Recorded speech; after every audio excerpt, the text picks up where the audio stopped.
Hi guys! Maayong hapon, good afternoon. It's 1:20 p.m. here in Vienna, Austria. And in the Philippines, it's 7:20 na ng gabi.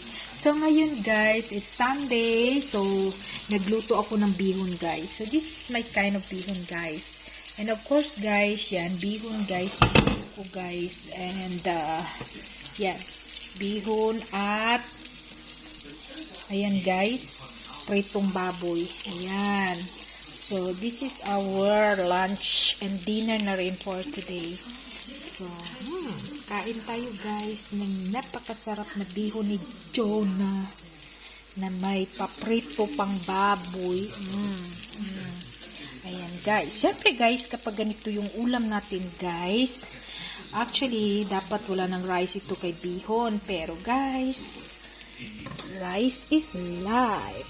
So, kain tayo guys. Babush!